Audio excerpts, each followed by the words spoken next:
welcome to the Adelaide Cottage podcast. My name is Shauna, and you can find me as Adelaide Cottage on Instagram and on Ravelry.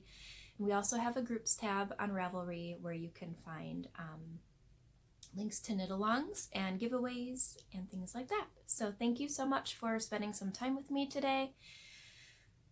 We have another snow day. Schools are closed again.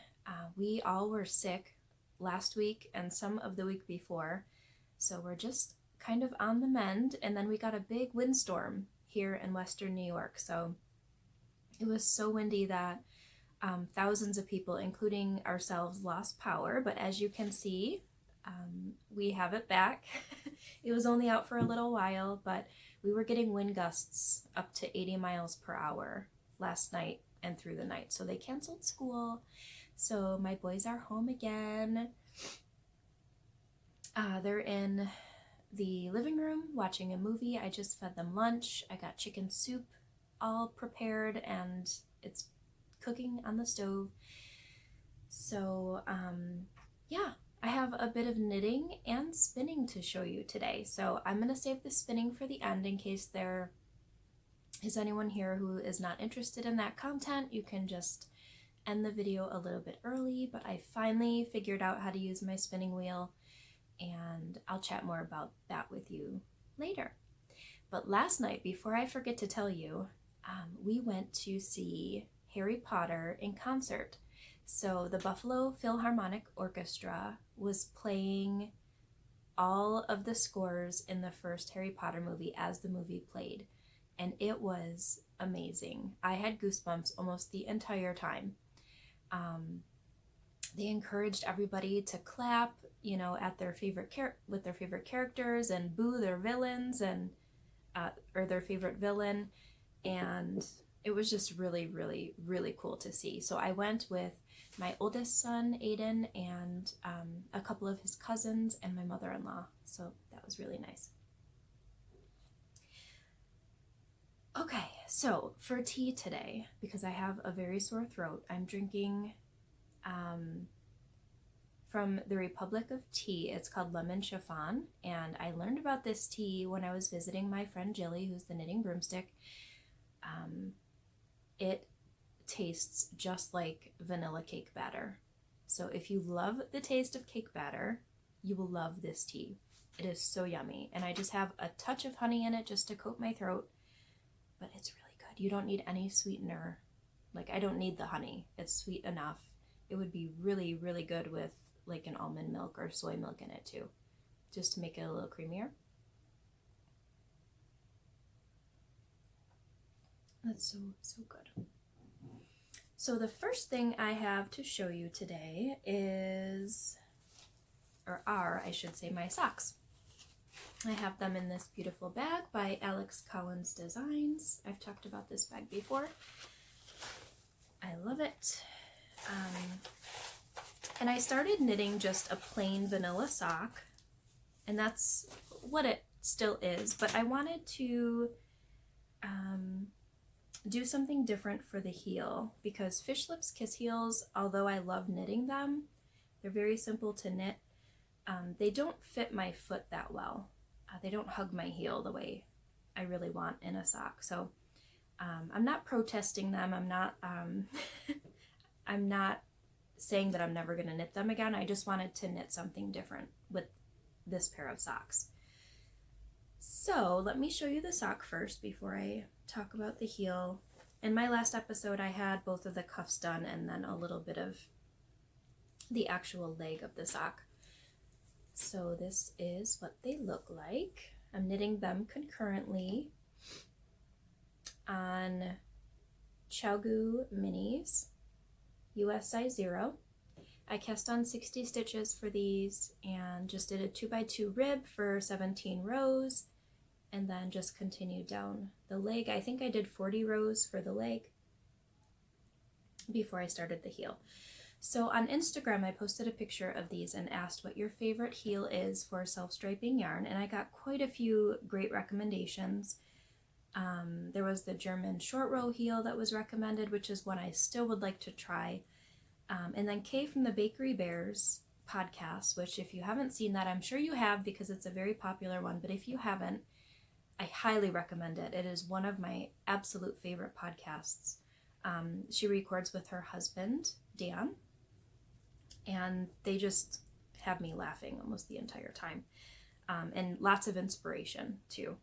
So she recommended her Drippity Drop sock pattern, which she very generously gifted to me on Ravelry. So thank you again, Kay. That was so nice of you. I had all intentions to purchase it, and then I had a surprise in my inbox. So I'll show you the picture of the socks.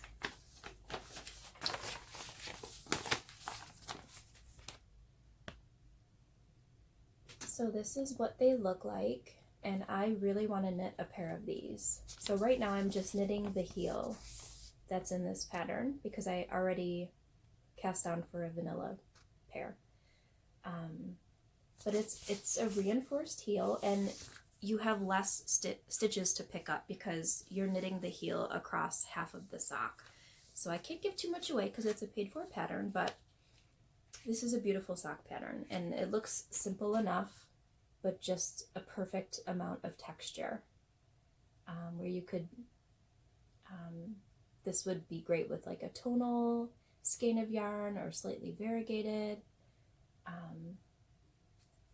So yeah, I would love to knit a pair of these in the near future. I will leave the link to Kay's Ravelry shop below, that will direct you right to these socks in case you're interested.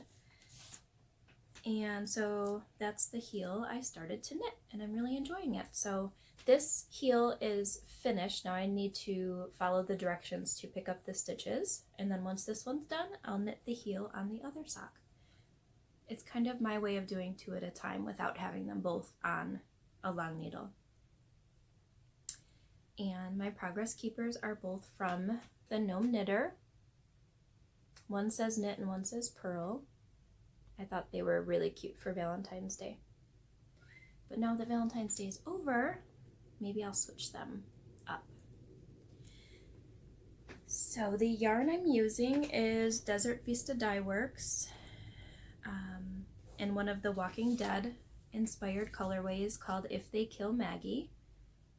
And it's the Zen, or Zine, Z-I-E-N, sparkle base. So it's a 75% superwash merino, 20% nylon, 5% stellina. I'm a little stuffy, if you can't tell. I apologize if I'm sniffing and clearing my throat a lot. And this is the cake.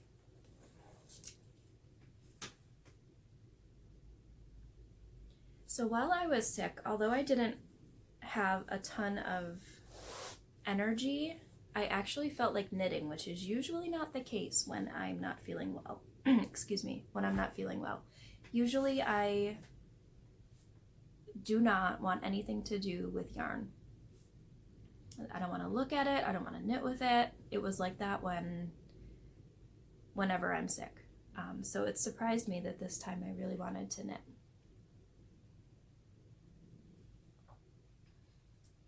The next thing I was working on is my nurtured sweater, and I only got a little bit done. I showed you the beginnings of this. This is in my Fringe Supply Co. bag. I think this is called the Town bag. Very spacious. I've used this as a handbag before with my knitting, and I love it. And this is a pattern by Andrea Mowry. It's a cropped pullover knit with worsted weight yarn. I believe that's what it's called for. Is it worsted? I don't know. It's a mystery. Yes, worsted weight. And it has a really nice textured pattern again.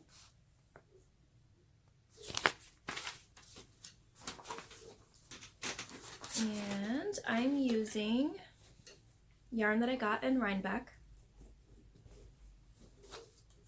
And I'll show you that in just one second, but I am knitting on the first sleeve, and this is how much I have done. So At first I read that the pattern is knit from the bottom up, and then when you start the pattern it gives you the instructions for the sleeves first. And I was like, oh no, I don't want to start with the sleeves. Because that's usually the part in garment knitting that it seems to drag. I don't dread it, it just seems to drag, because magic loop is not as fast for me as knitting on a pair of circular needles all around. So yeah, the sleeves tend to not move as fast as knitting the body of a sweater for me, and I think it's like that for a lot of people. So right now I'm knitting the increases on the sleeve, and yeah, I'm really loving the way that textured pattern is knitting up. I'm using my I think these are Knitter's Pride rosewood needles. I don't know, I think that's what they are. And I'm using the size needles that the pattern calls for. I'm holding worsted weight with a lace weight mohair. Don't see it. And so that's why I use the recommended needle size, because usually I size down because I'm a loose knitter, so I just went with the recommended since I'm holding a worsted with a lace weight. So the fabric that I'm getting is really nice, and I think blocked out it will be perfect. I have a little stitch marker on there from Maker's Haven, and the yarn is from Twist of Fate Spinnery. Again, I purchased it in Rhinebeck. I'm not sure if they have a website. I don't see one on here, but here is the cake. It's just a natural colored yarn. It's 100% wool, and the mohair is my yarn, Adelaide Cottage Yarns. And this is the Valerian Steel colorway, which is a Game of Thrones reference. So this is the label for the Twist of Fate. So that's that. And then I got a couple of rows crocheted on my granny stripe blanket, which I haven't shown in a while, but since I wasn't feeling well, I wanted something kind of mindless to work on. And this was the most cozy project. I love this. I love having this available to work on whenever I want. So it's really long, so a couple of rows is actually a lot of work. I think I chained like 300 and something stitches. This will go over our queen size bed perfectly when I'm done. But I put these 2 rows on all the way down. And loving it.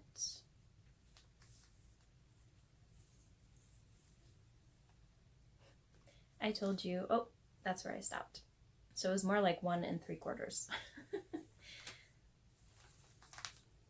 It's big, it's really big. So it's to the point now where I can cover myself with it when I work on it. A little bit. It doesn't cover my whole entire body, but it lays over my lap nicely. Okay, so I'm almost done with my Aisling shawl.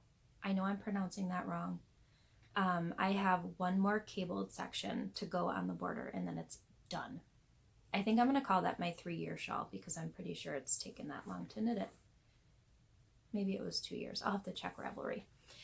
But I promised not to show that to you until it's finished, so I stopped myself from bringing it in here and boring you again with the same shawl.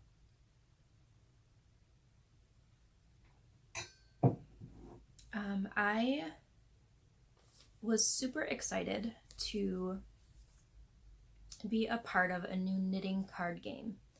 So Lacey, and on Instagram she has her own account for this card game called knitting card game, and I'll link the name of the Instagram profile below so that you can check it out.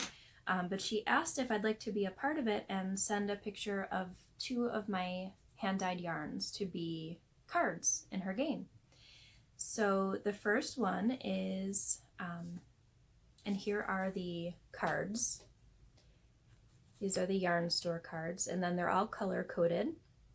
So I got a purple one and a white one, and the purple one is Mauve Berry, and the white one is Autumn in Rhinebeck. So that's really exciting. So she has, I believe that the categories that she has are yarn, patterns, I'm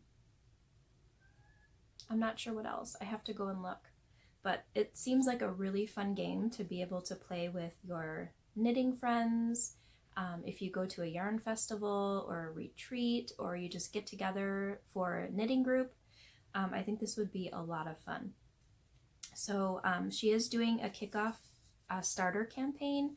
I'm not sure if she's still raising, I think she raised all the money she needs to get the initial decks printed, but there is, I believe there are still slots to order your game if you'd like. So this is really exciting. The girls I go to Rhinebeck and I will be playing this game this year, so that's really fun. So Lacey, if you're watching, thank you so much for including me in this amazing collaboration for your new card game. I'm so happy for you, and this is just really, really fun. It's definitely something that's needed, I think, in the knitting community. Our own card game, like, what could be better than that? Okay, so I have, once my Aisling shawl is off the needles, I can cast on a new shawl. And I really don't know what I want to cast on, but I know that I want it to be bright. Everything I've knit so far seems to be really muted tones, and I would really like like a lightweight shawl or shawlette to have in the summertime, the spring and summer, that's brighter, like corals, like brighter pinks. So I kind of put a few of my minis together and a couple of full skeins, I was thinking. And what do you think? Are they bright enough? This one, a lot of them are, well, I shouldn't say a lot of them. I'll show you them one by one. This is one of my colorways, Adelaide Cottage Yarns, and I had sock sets available in this color and kept one for myself because I absolutely love these little pops of neon speckles. And then I had this mini from the Dandelion and Dogwood Gilmore Girls themed advent calendar because there is a touch of green in there. And then I thought I'd fade that into this Maker's Haven skein because it has green and orange and pink. This is called Bloom Where You Are Planted. And then here's another one from Dandelion and Dogwood Advent. And again, this is one of my favorite colors from their advent calendar. And then this is Adelaide Cottage Yarns in the Dracarys colorway, which is another Game of Thrones reference.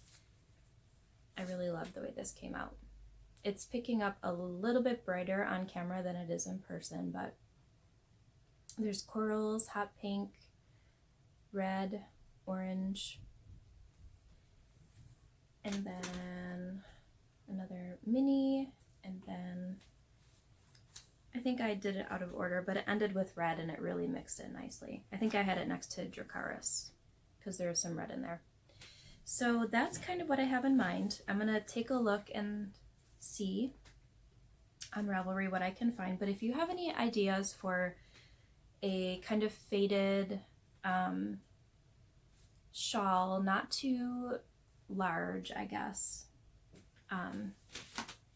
that would be good for these minis and full skeins, let me know in the comment section below. I would really appreciate it.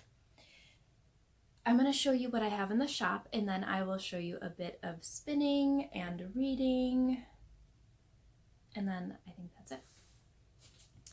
So I have I had an update not too long ago that included some Game of Thrones colorways along with some regulars, so I will show you those. The first one is the Dracarys that I just showed you. This is available on multiple bases. I have my Toasty Sock base, I have Cottage Merino, which is 100% superwash merino. Toasty Sock is superwash merino nylon. And I also have Leicester Sock, which is a BFL nylon blend, which I really love. This is like my new favorite color, I think. I also have You Know Nothing Jon Snow, and I wanted this to reflect kind of like icy, really cool tones because they were in Iceland during that scene.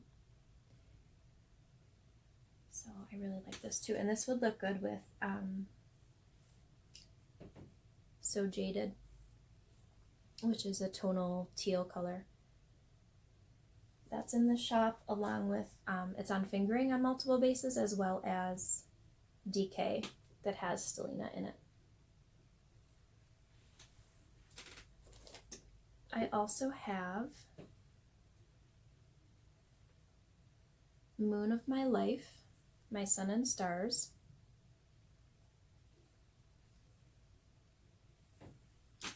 And I have English Breakfast. And this is a very subtly speckled cream base, and it has specks of brown and purple, a little bit of blue and gold, if you can see that. A little bit of red, kind of like a strawberry red. And Light Roast, which I knit a shawl in this. I have it on fingering and on DK, and this would go really nicely together too. And this is the DK. And I have Simplicity on Mohair available.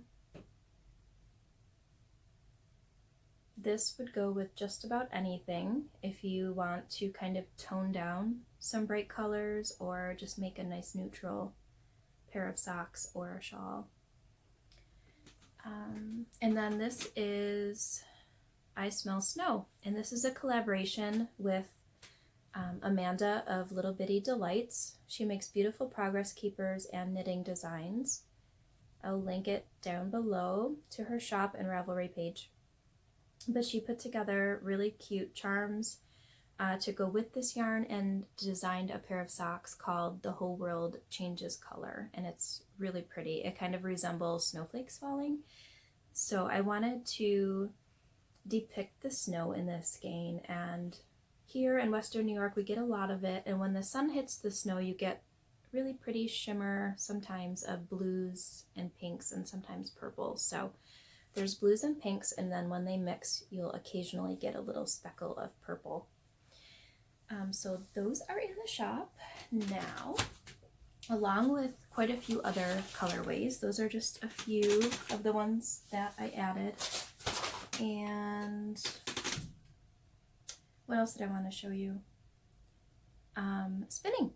So I have been inspired by Marina, who has the Pineapple Knits podcast, Pineapple Yarn Business, or does she call her podcast Pineapple Yarn? Anyway, I will link it below. I caught an earlier podcast of hers, and then all of a sudden I'm like, oh my gosh, I was subscribed, but I wasn't getting notifications. So I missed a bunch of her episodes, so I kind of backwatched a bit, and she has inspired me to take my spinning wheel out again. Now, if you've been watching this podcast for a while now, you'll remember that I bought my spinning wheel probably close to 2 years ago and have never spun on it. And this was kind of like a my serger thing. Like, I was afraid of it. I ended up buying a class on craftsy.com that teaches you how to spin, and it is a wonderful class. And I started watching it quite a while ago, but I could not figure out my wheel. It was not pulling in the fiber. It was not spinning it. It was just breaking it off. It was like breaking it apart and it wasn't feeding through the orifice.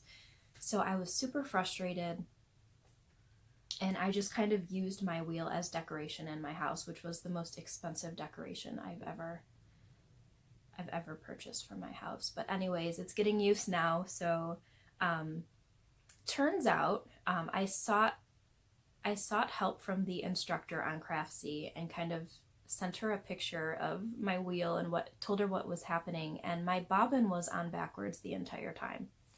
So that's what was happening. So I figured it out. I've been practicing, and let me tell you, it is so much fun. It is so relaxing, and it's another addiction of mine along with knitting. It's awesome, and I'm so excited to start spinning my own yarns. I guess I have already, but I mean like a 2-ply yarn. So I started with and I have, for those of you wondering, I have an Ashford Traveller spinning wheel. It's a double treadle,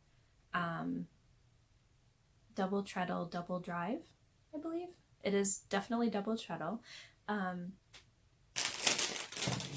wanted something small, just in case I wanted to bring it camping with us, so that it would fit in our camper. And then I never ended up learning how. But anyways, I know how now, and I'm so excited. So the wheel came with this fiber. It's combed BFL, 225 grams. So that's what I've been practicing with. It's quite a bit of fiber that it came with. And BFL is a long staple length, so it's a great fiber, I think, to start with. So I spun on this bobbin. This whole bobbin is that BFL. So I would love to get a fingering or sport weight. I think I'm going to end up getting a sport to a DK by the time I'm done plying this with another one. See if I could find the end. But I wasn't sure, like, if this looked okay. Sometimes it starts to like roll up on itself, so I wondered if my tension was too tight. So I was just kind of playing with it. The class on Craftsy that I'm talking about is wonderful because she not only has the most calming voice, but she shows you these wheel games to play to practice with the tension and the ratios. And so that's what I did. And that was really, really helpful. So I'll be sure to link that below in case you're interested. And I cannot find the end of this yarn. I don't know what I did with it. It's just like blended in there. That can't be good. Anyway, I'll find it later, but I plan to apply this with this one and get a nice muted like purple tone. And this is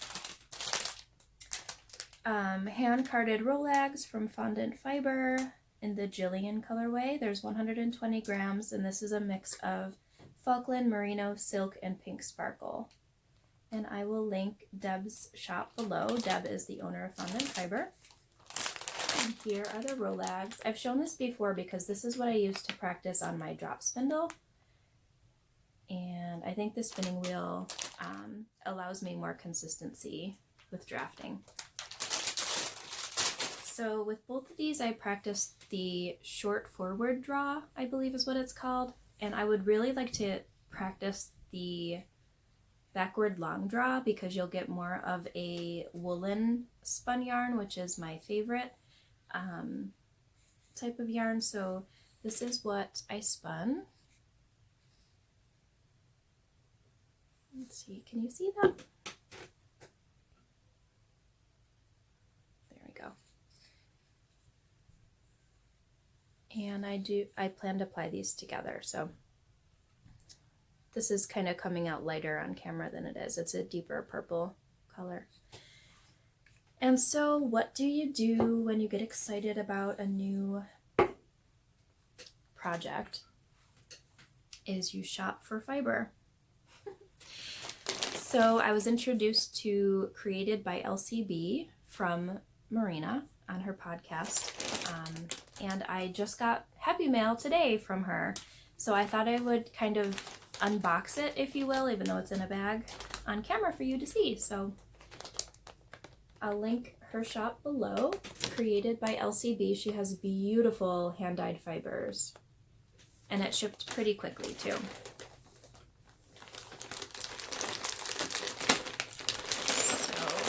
I ordered 2 braids.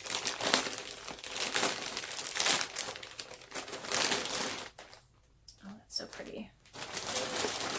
Yay, I'm excited.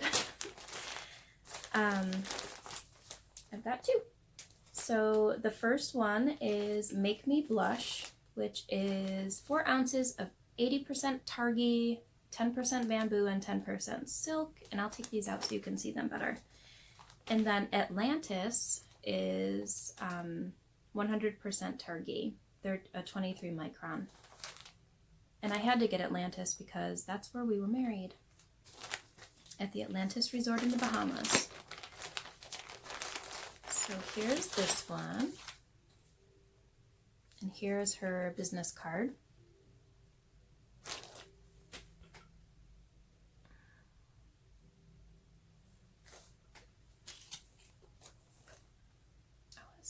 And it's really soft.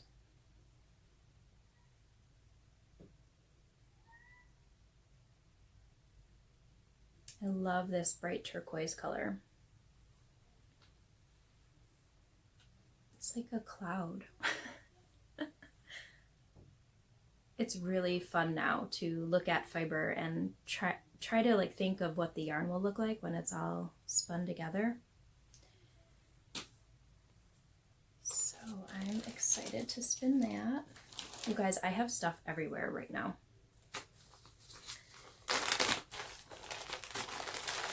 And then the second one is Make Me Blush.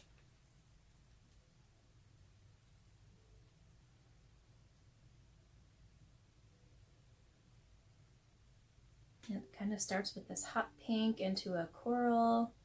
There's some gray that will kind of tone it down a little bit, mauve, like a mulberry, and then it goes back into those colors.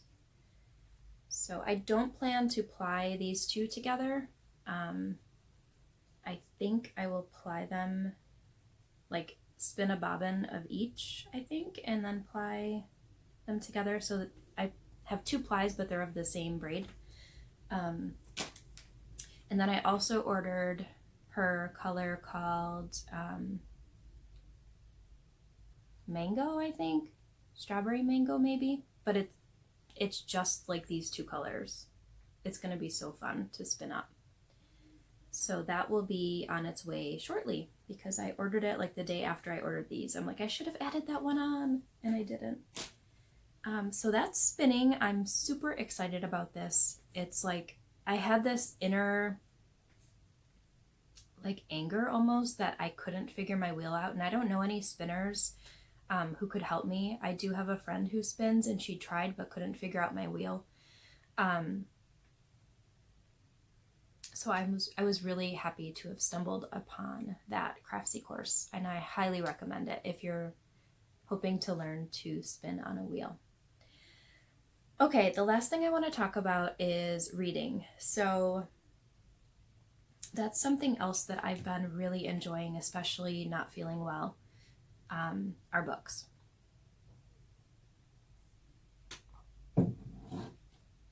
The one that I want to talk about today, which I have read as a beta reader, which for those of you who don't know, when an author is writing a book, many of them get beta readers to kind of go over their draft and make recommendations on changes or to reorganize different things, kind of like in the developmental phase. They just kind of help with that stuff. So if something's unclear or if there's a slight plot hole or something like that, we kind of are able to tell the author before it goes off to editing. So I was a beta reader for Amber Crawley, who is the author, I'm so proud of her, of On Luna Time, which is a brand new, her debut, her very first novel. And she is the dyer behind Makers Haven Yarns, and she also has a podcast where she talks about all things crafty, knitting, weaving, and writing. So this book is so good, and I'm so excited to reread it as an actual book. I cried when I got this in the mail because I have kind of been on this journey with her, and I'm just so happy for her that her dream came true, and it's in the form of a book. It's so exciting. Vanessa Marshall has spent her life in and out of foster care with only a vague recollection of the woman that left her behind. When she receives a strange letter from her mother 3 weeks before her 18th birthday, Vanessa knows it's the only shot she has at finding her real family. The letter instructs her to jump off the Swan Pier into the ocean at midnight under the next full moon. With the steadfast hope that her mother would be waiting for her, Vanessa jumps, only to find that she's come up for air 70 years in the past. Journals written by women who took the same time-altering jump help Vanessa realize that the mystery of her mother's life spans generations and is far more complex than she could have ever dreamed. While living in 1949, Vanessa develops feelings for a boy despite warnings from previous travelers not to fall in love. As she begins to unravel her mother's web of secrets, Vanessa discovers that the truth is anything but easy, and the answers are not influenced by the past, but have the power to alter her future forever.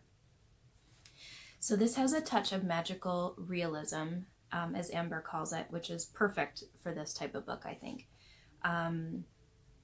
It's a really, really lighthearted read. Like, I felt so cozy reading this story, and the cover is just amazing. It was a stitched design that Amber took and made into her cover, which was amazing. So I highly recommend this book. I'm excited to read it again, and I ordered her book box, which I believe she may even have pre-orders to order now. But it came with, if you don't want to see what comes in the book box, I will put a timestamp so that you can skip ahead without seeing the pack. I'm not going to show what's in the packages. I'm just going to show you what the packages look like. So it came with a beautiful bookmark that she painted. That I will show you because it's on her Instagram. That's a beautiful bookmark. And you get a signed copy of the book, a beautiful card that I've already opened, and then on certain pages of the book, which I'm going to set bookmarks so that I don't forget to open, there are 1, 2, 3, 4, 5, I believe, little gifts that you open on certain pages. And she tells you what page to open it on. So there are 5.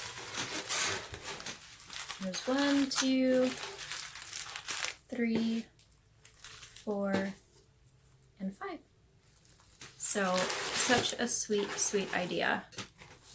And I'm really excited to kind of dive into this story again and live in this world again because it is really fun. So I'll leave a link to Amber's shop as well as her Amazon listing where you can purchase that book as a paperback or e-reader in case you have like a Kindle or a Nook. Yeah, that's all I have for you today. I hope you enjoyed the episode. Thank you for sticking around. If you have any comments or you'd like to chat, feel free to leave a comment in the comment section below. And don't forget that if you enjoyed the podcast, please consider liking it and subscribing. And then it will be pushed out to other knitters who might like this channel. So thank you so much for tuning in. I hope you're all doing well, and I'll see you next time.